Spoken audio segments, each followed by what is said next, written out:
Ola, son Damián Pereira, portavoz de Vilagarcía Pode.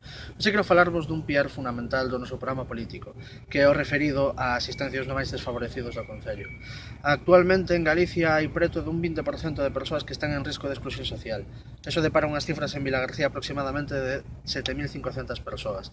Esas 7.500 persoas, cada unha delas, cada ano de media do Concello, reciben 48 euros, que é unha cantidade claramente insuficiente.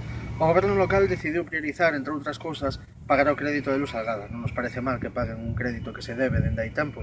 De todas formas, pensamos que a prioridade do Concello non debería ser liquidar esa débeda co banco, sino liquidar a débeda coa xente que non ten os recursos suficientes para poder facer a vida diaria.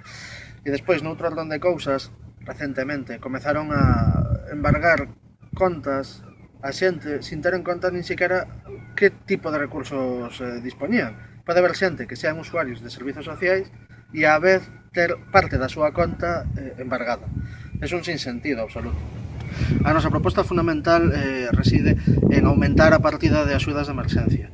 De todas formas, non creemos exactamente na caridade, non é que estamos en contra dela, pero creemos na xustiza e creemos na dignidade. Entón tamén queremos crear, e vimos crear, un banco de tempo que sea de acceso voluntario para que a xente que sea beneficiaria de asuntos sociais poida dedicar o seu talento, as súas capacidades a ese banco de tempo e axudar a outros veciños a axudar a comunidade.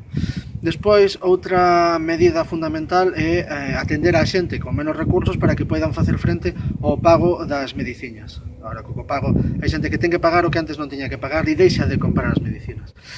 Tamén temos que atender un fenómeno novo, pero moi perigoso, que é de rapaces deste Concello que non poden acceder á educación universitaria ou incluso a un material escolar en educación obligatoria porque non teñen recursos suficientes. Ese é un gasto que ahora mesmo non contempla o Concello e si contempla Cáritas. Eso é inadmisible, porque Cáritas respetamos a súa labor, a valoramos positivamente, pero eso é un obrigado ao Concello. E despois, por último, tamén pensamos que podemos axudar as asociacións Bata e Por Dereito a financiar a contratación dun profesional que poida diagnosticar as persoas, aos rapaces que teñen algún tipo de trastorno do espectro autista.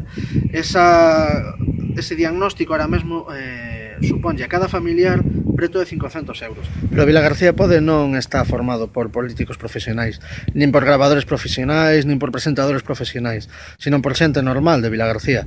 Entonces, quero facervos un chamamento para que todos os que vos vexades capaces de aportar algunha cousa máis, algunha idea, algunha proposta, iniciativas importantes e interesantes ao noso programa, vos animedes a facelo.